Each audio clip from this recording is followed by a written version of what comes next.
Hi friends, welcome back to our channel. మరొక రెసిపీతో మీ ముందుకు వచ్చానండి. ఇది లంచ్ బాక్స్ రెసిపీ అనే చెప్పాలి. ఓకేనా, చాలా త్వరగా అయిపోద్ది, చాలా టేస్ట్గా ఉంటుంది. ఓకేనా, ఏంటంటే అది మనం ఇప్పుడు కొబ్బరి ఆవాలన్నం చేసుకుందాము. ఓకేనా, కొబ్బరి ఆవాలన్నం లంచ్ బాక్స్ రెసిపీకి అయితే సూపర్ ఉంటుంది. పిల్లలైతే చాలా ఇష్టంగా తింటారు. కొంచెం కారంగా భలే ఉంటుంది. ఓకేనా, ఎక్కడ వీడియో ఎక్కడ స్కిప్ చేయకుండా చూసేయండి. ఇప్పుడు మనం ప్రాసెస్ అయితే స్టార్ట్ చేసేద్దాము. దానికోసం నేను చిన్న కొబ్బరి ముక్క చిన్న ముక్కల కింద కట్ చేసుకున్నాను. మనకి ఒక కొబ్బరి ఉంటుంది కదా, దాంట్లో ఒక పెచ్చి తీసుకుని పెచ్చిలో సగం తీసుకుంటే సరిపోద్ది. ఒక 2 నుంచి 3 స్పూన్లు ఆవాలు, మనం కారం తగ్గట్టు ఎండుమిర్చి, నేనైతే 5 తీసుకున్నాను, తక్కువ క్వాంటిటీలో చేస్తున్నాను. ఉప్పు, పసుపు. ఓకేనా, ఫస్ట్ వీటిని మనం పేస్ట్ లాగా చేసుకోవాలి.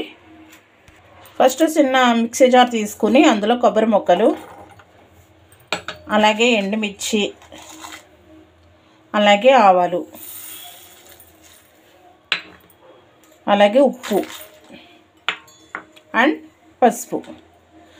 ఫస్ట్ ఇవి మనం మెత్తగా పేస్ట్ చేసుకోవాలి. ఓకేనా, కొంచెం నీళ్ళు వేసుకుని పేస్ట్ చేసుకోండి. చూడండి, ఇలా పేస్ట్లా చేసుకోవాలి. కొద్దిగా వాటర్ వేసుకొని ఇలా పేస్ట్లో తీసుకోవాలి. ఓకేనా, ఇప్పుడు ఇది పక్కన పెట్టేసి మిగతా ప్రాసెస్ స్టార్ట్ చేద్దాము. చూడండి, ప్యాన్ పెట్టుకుని నేను 2 స్పూన్స్ ఆయిల్ అయితే వేసుకున్నాను. ఇప్పుడు 1 స్పూన్ మినపప్పు, 1 స్పూన్ శనగపప్పు వేసుకోవచ్చు. ఇవి కొంచెం వేపుకుందాము, వేగితేనే బాగుంటాయి. చూడండి, పప్పులు ఇలా సగం ఏగుతున్నప్పుడు 1 స్పూను ఆవాలు, అలాగే కొన్ని జీడిపప్పులు ఉంట వేసుకోండి, లేకపోతే లేదు. ఓకేనా, ఇవి కూడా బాగా వేపుకుందాము. అలాగే చిన్నవి 4 ఎండుమిర్చి డైరెక్ట్ వేసేసుకోండి, కట్ చేయకుండానే డైరెక్ట్ వేసేసుకోండి, బాగుంటుంది. అలాగే కొద్దిగా కరివేపాకు. ఇవన్నీ బాగా వేపుకుందాము. అంటే కరివేపాకు చిటపట్లాడుతుంది, నూనె తోలుతుంది అనేసి ఆఫ్ చేశాను నేను.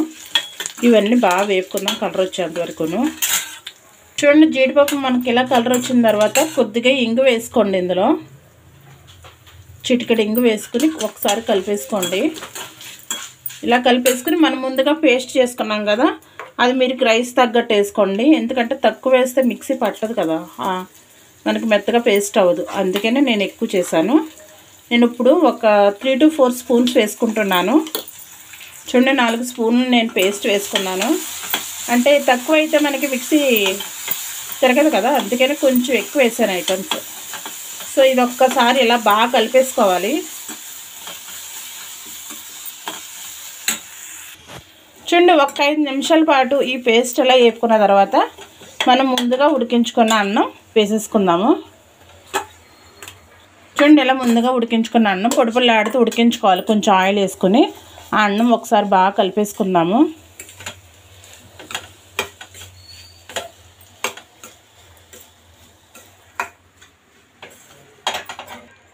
చూడండి, ఇలా అన్నం అంతా బాగా కలిసిలాగా కలిపేసుకోండి.